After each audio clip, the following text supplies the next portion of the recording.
Okay, welcome back to the Heart of Medicine interview series, episode 7. Mm-hmm. Today we've got part 2 of our chat with Rama Prasad.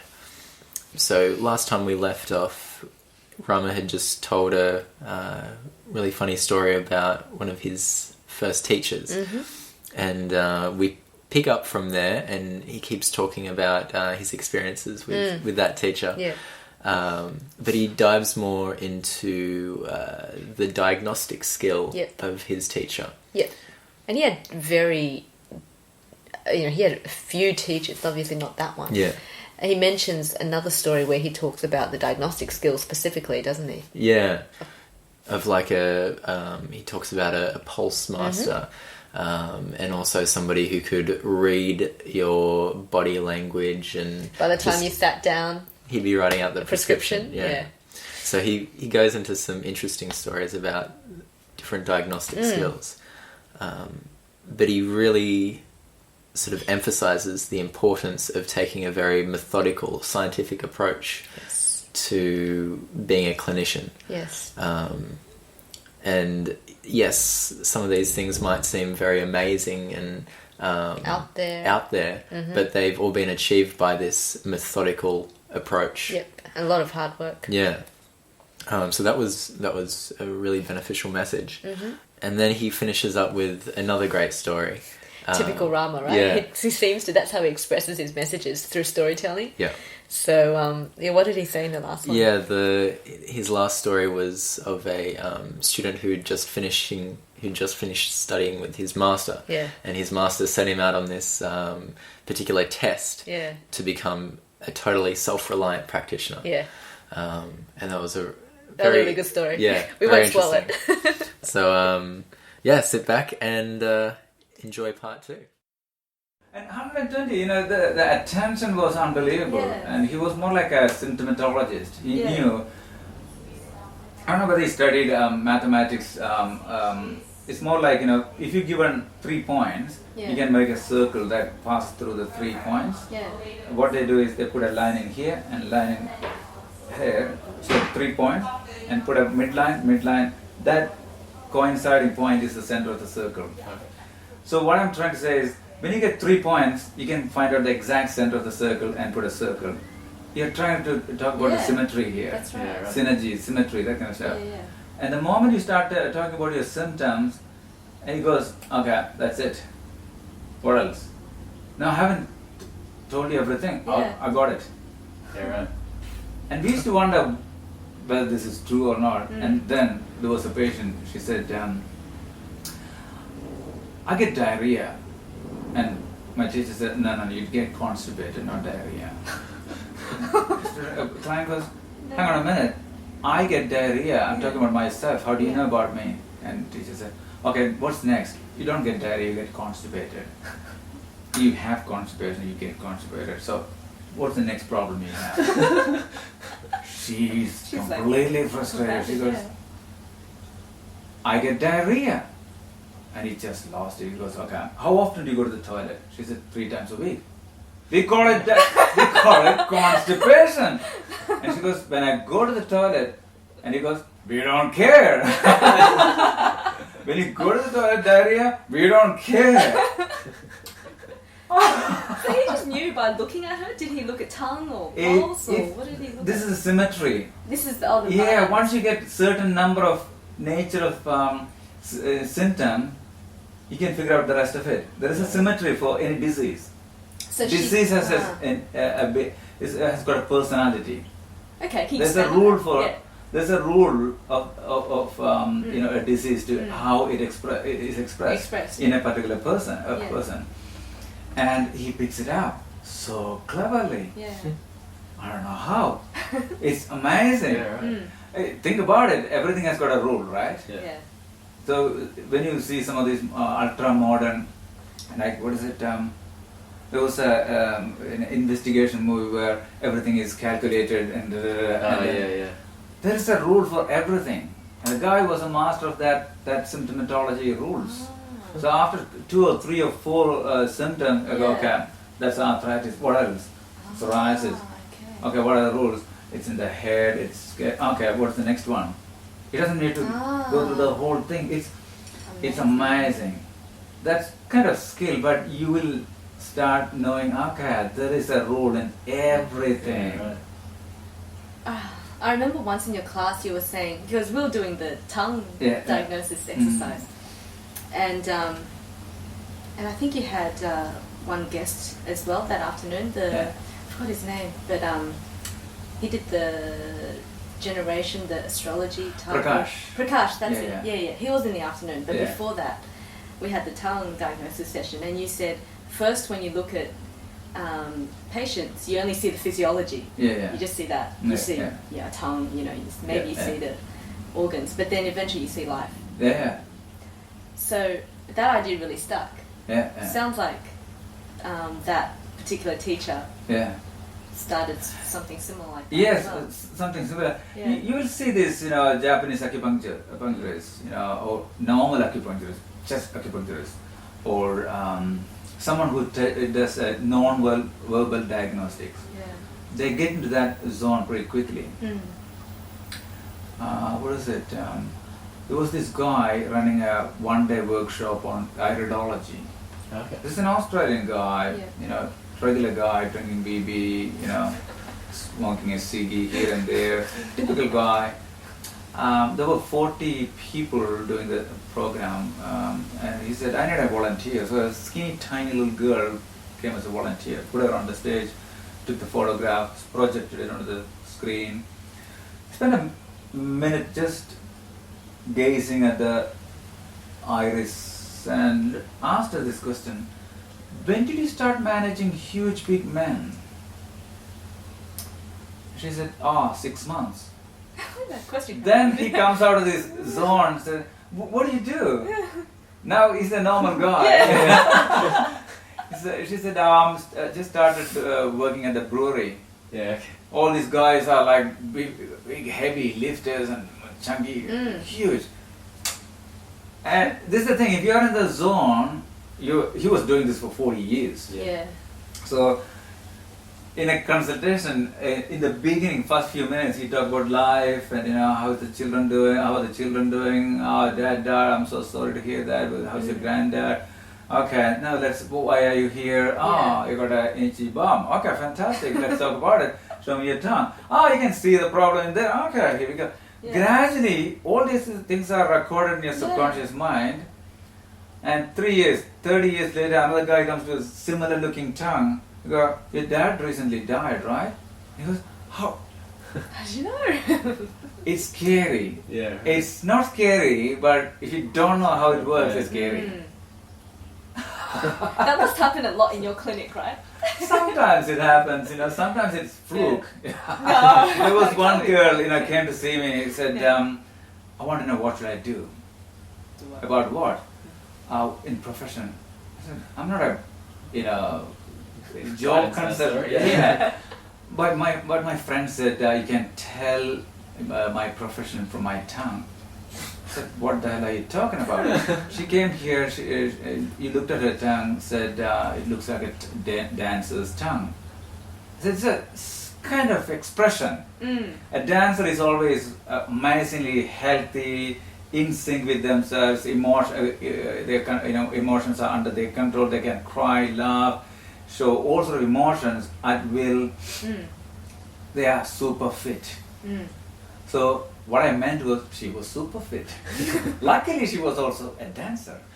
It doesn't mean I can say the profession of a person from the top. Sometimes that happens, and I use the body type analysis to find out the nature of the profession rather than giving a designation. If you're a manager, you'll be this kind of manager. And if you do any other kind of managerial work, you're doomed. And that's easy. That's based on the 5 elements. And the Chinese 5 elements is more like dynamic stuff. It's not static like Indian. You're right. Static is not really bad, or dynamic is not really bad or good. It's just the way they do. So they have got the whole story. Wind catches fire, the whole. It's a different thing. And the moment I started doing that, I thought, no, it's going to confuse my brain. Yeah. Someone did tell me that the 5 elements, is representative of the movement of chi. So it's the similarity with Ayurveda is not like the element itself, but the movement and the nature of it. Yeah, it's the same thing. When we talk about what is actually out there is pure energy. But if it condenses, it becomes matter. If it disperses, it becomes wisdom. So wisdom, energy, and matter. There are 2 states in between. Wisdom moves into potential, active, explosive energy. Movement is the second element. That's right. Energy, explosive energy is the third one, which melts down and melts down, that's the fourth energy, and freezes into solid earth. So ether, air, fire, water, earth. That's the Indian concept. Interesting. Yeah, it's really. But it's a theoretical stuff. Yeah, it's a theoretical stuff. Wisdom never moved into become air, and that's an idea to understand. Every science has got its own anecdotes and stories. Even if it is pure science, there'll be beliefs, and ask the scientist, what do you believe? Oh, there are 2 beliefs in our community. So it's not facts and figures anymore. It's beliefs. Yeah. Especially after Deepak, Louis Hay, Deepak Chopra, suddenly all these scientists are emotional and psychological and energy and quantum. That's and they can't really, they don't really talk about reality anymore. It's about how we believe. They lost the complete plot. When I was a student, a chemistry student, it was principles, theories, thesis, antithesis.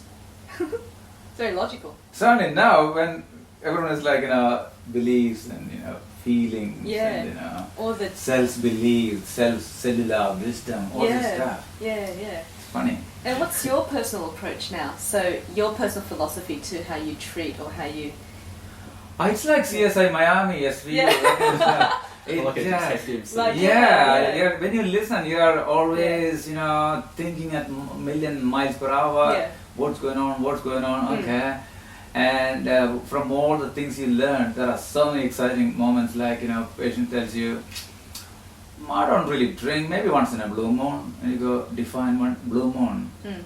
Because it's not once in a blue moon. Recently every evening. And he said 1 or 2 glasses, define 1 or 2 glasses. Usually a bottle and a half. So this is a typical CSV. What is a CSU? What is it? CSV, SVU? That kind of almost like a Sherlock Holmes. And have you seen this girl? Oh no. But we found her shoes in your bedroom. Oh, I saw her, but I don't have any clue about her. Next day the detective comes back saying, we also have a footage that you are going to the shopping with her and buying her. Yeah, we spent a day with her, but I don't know.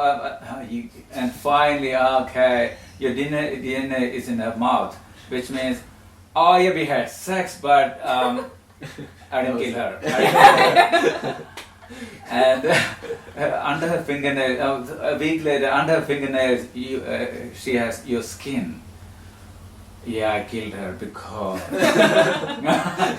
it's the same stuff in a clinic. You're as a clinician, this is the exact same thing. You're figuring out what could be the reason. Because everyone lives a similar kind of life, eating bread and drinking Coca-Cola. Just joking. Watching footy and late night, and why he gets arthritis and he gets, she gets, psoriasis. It's not fair. Same life, 2 different. That's when you go, okay. Nutritionally, lifestyle, posture, stress, mind. Start digging deeper and deeper and deeper. And so how do you uncover all those layers? You don't do it all in one consultation, do you? Or does it span over? You can get, explaining takes hours, but you can see most of it through a non-verbal methodology. So, tongue. I use tongue, and Ayurveda uses 8 non-verbal diagnostics. 8 of them. Nadi, Mutra, Malam, Jikwa, Shabdam, Sparsham, Drug, Ardudi. Nadi, pulse, Mutram, urine, just a drop of urine. That's all you need. Yeah. So you got someone sick, okay, bring their urine, just a 10 minutes, okay.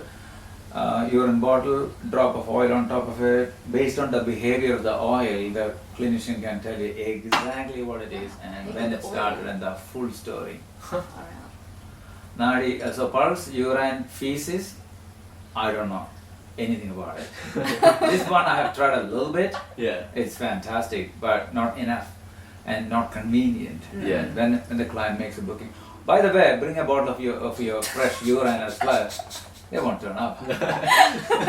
Ooh, forget it. And tongue. Yeah. Always they bring it.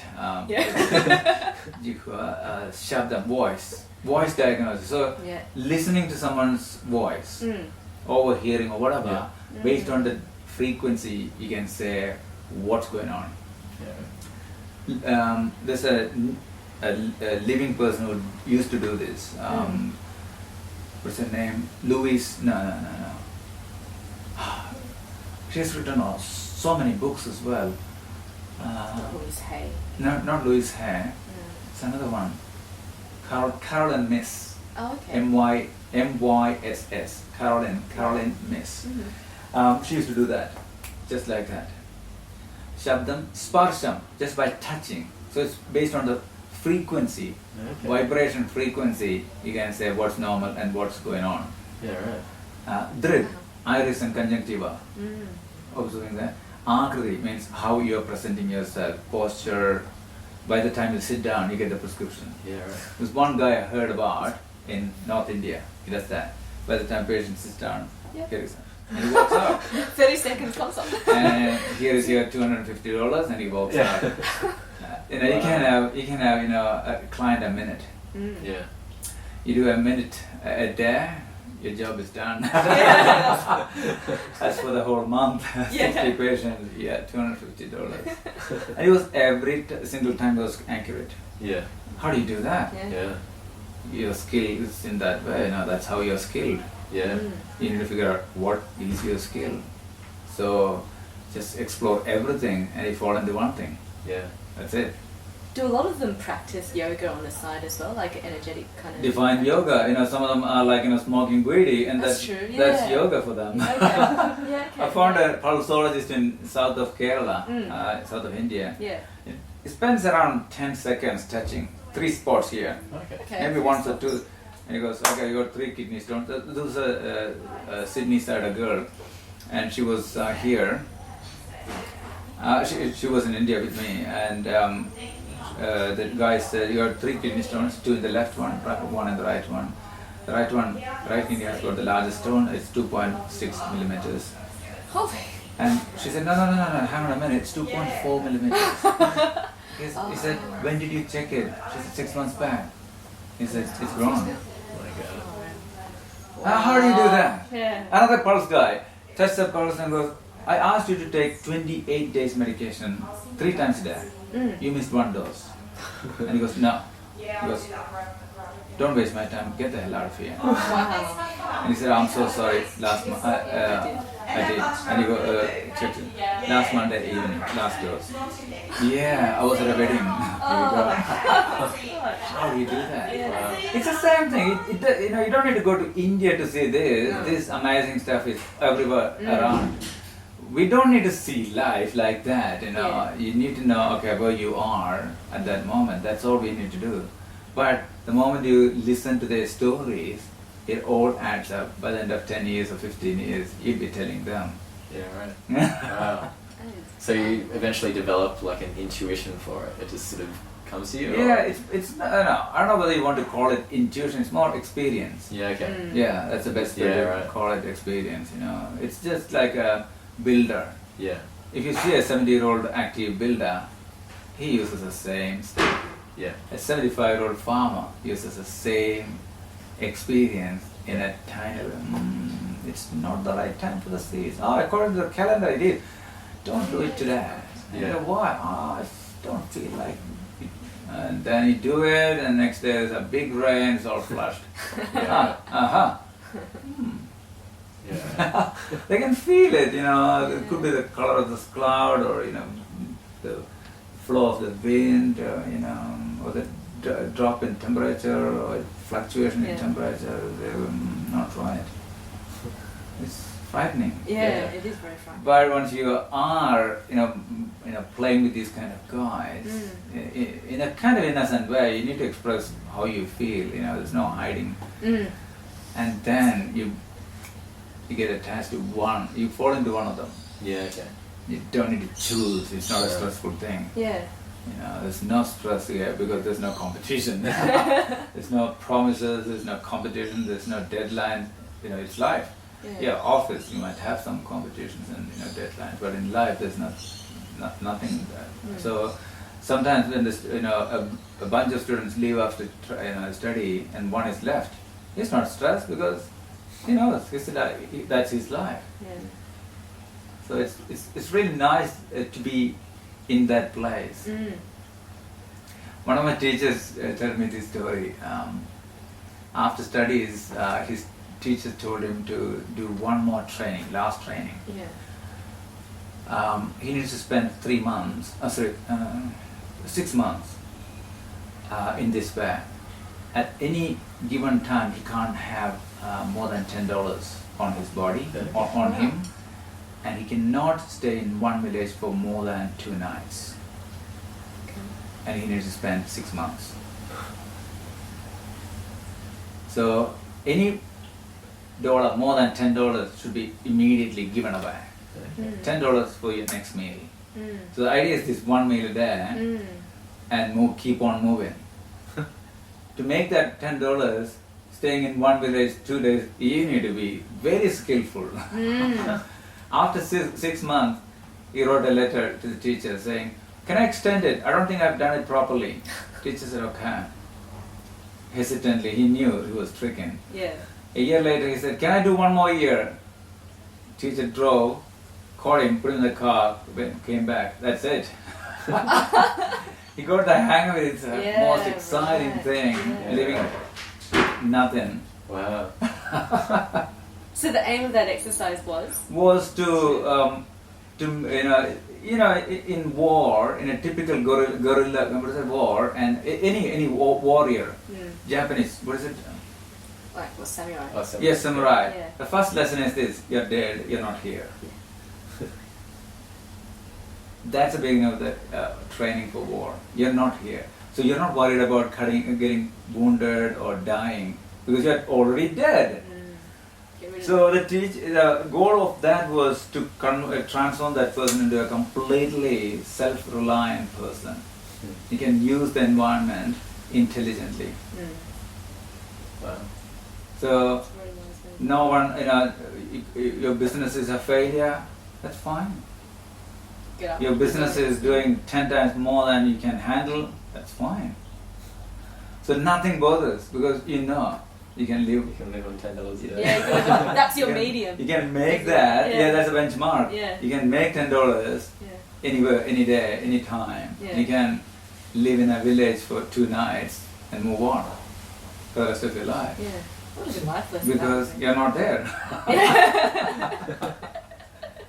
Oh, that was awesome. Yeah. All right, thank you, Rama. Have you?